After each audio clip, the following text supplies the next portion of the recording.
नमस्कार दोस्तों, स्वागत है आपका हिंदी नॉलेज शो में। तो दोस्तों, अब से कुछ ही देर पहले भारत के मिसाइल बेड़े को लेकर एक बहुत ही ज्यादा बड़ी खबर आई है।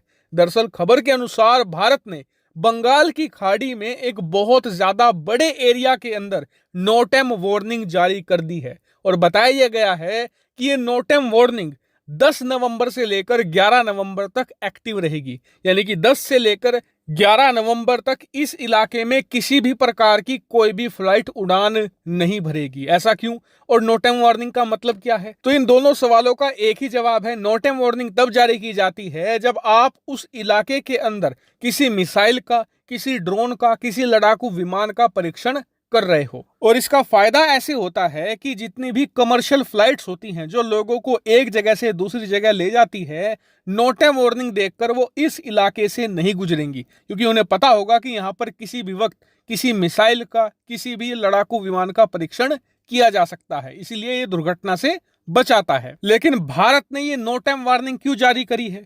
तो कहा जा रहा है कि भारत एक बहुत बड़ी मिसाइल का परीक्षण करने जा रहा है और नोटेम वार्निंग के एरिया से ही इस बात का अंदाजा लग जाता है। दरअसल भारत ने जिस एरिया के अंदर नोटेम वार्निंग जारी करी है उसकी लंबाई करीबन 2200 किलोमीटर है। यानी कि एक लॉन्ग रेंज मिसाइल का परीक्षण होने जा रहा है और फिलहाल अंदाजा ये लगाया जा रहा है कि भारत K5 SLBM का पहला परीक्षण अंजाम दे सकता है। और आपको बता दूं कि K5 एक बहुत ही ज्यादा शक्तिशाली परमाणु मिसाइल है। इसकी रेंज करीबन 6000 किलोमीटर है। यानी कि आज तक भारत के पास जितनी भी मिसाइल हैं उसमें ये सबसे ज्यादा शक्तिशाली है। हालांकि आप कहेंगे कि नोटेम वार्निंग 2200 किलोमीटर के एरिया में है और रेंज इसकी 6000 किलोमीटर है, तो फिर इसका टेस्ट कैसे? तो देखिए, जो पहला परीक्षण होता है किसी भी मिसाइल का, वो फुल रेंज के साथ कभी भी टेस्ट नहीं किए जाते। जो पहला टेस्ट होता है उसमें सिर्फ ये देखा जाता है कि जो सभी सिस्टम है, सभी टेक्नोलॉजी है और सारे जो वारहेड हैं, क्या वो सही से काम कर रहे हैं या नहीं। और इसके लिए अमूमन मिसाइल को उसकी 1/3 रेंज तक ही फायर किया जाता है और इसीलिए कहा जा रहा है कि पूरी संभावना है कि भारत K5 मिसाइल का पहला परीक्षण अंजाम दे सकता है। और जैसे ही इसका परीक्षण होगा और इसका परीक्षण सफल माना जाएगा तो ये भारत ही नहीं, पूरे दक्षिण एशिया की सबसे ज्यादा शक्तिशाली मिसाइल घोषित हो जाएगी और पूरे एशिया में टॉप 3 के अंदर आ जाएगी।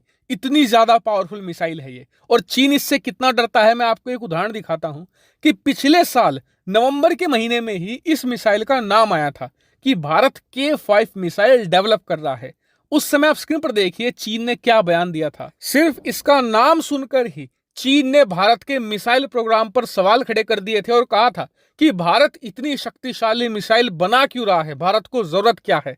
इससे आप समझ सकते हैं कि इस मिसाइल का क्या रुतबा है दुनिया भर में। और देखिए, इस मिसाइल की 2 खासियत ऐसी हैं जो लगभग सभी लोगों को पता है। पहली कि इसकी रेंज ज्यादा है, 6000 किलोमीटर।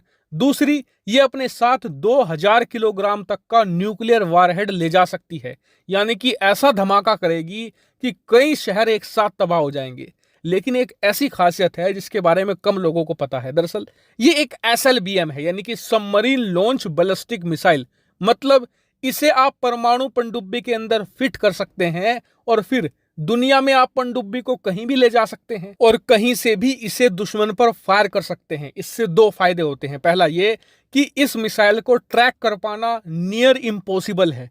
दूसरी बड़ी बात ये कि दुनिया का कोई भी एयर डिफेंस सिस्टम इसे रोक ही नहीं पाएगा। क्यों? क्योंकि पनडुब्बी की मदद से आप ऐसी जगह से इस मिसाइल को फायर कर सकते हैं जहां पर दुश्मन ने डिफेंस सिस्टम तैनात किए ही ना हो, या फिर दुश्मन के बहुत ही ज्यादा करीब जाकर उसके इलाकों में इससे बमबारी कर सकते हैं। यानी कि दुश्मन को संभलने का मौका मिलेगा ही नहीं। और यकीनन ये भारत का जो न्यूक्लियर ट्रायड है उसे बहुत ही ज्यादा सुपीरियर बना देगी। यानी कि जल, थल, आकाश तीनों जगहों से हम ऐसी मिसाइलें फायर कर सकते हैं जिन्हें दुश्मन रोक ही नहीं पाएगा। और इसीलिए भारत का न्यूक्लियर ट्रायड दुनिया में one of the most advance माना गया है और अब K5 इसमें जुड़कर इसे और ज्यादा खूंखार बना देगा। हालांकि मैं इस पर आपको अपडेट देता रहूंगा जैसे ही कोई बड़ी खबर आएगी। फिलहाल इस वीडियो में इतना ही। Thank you very much for watching video.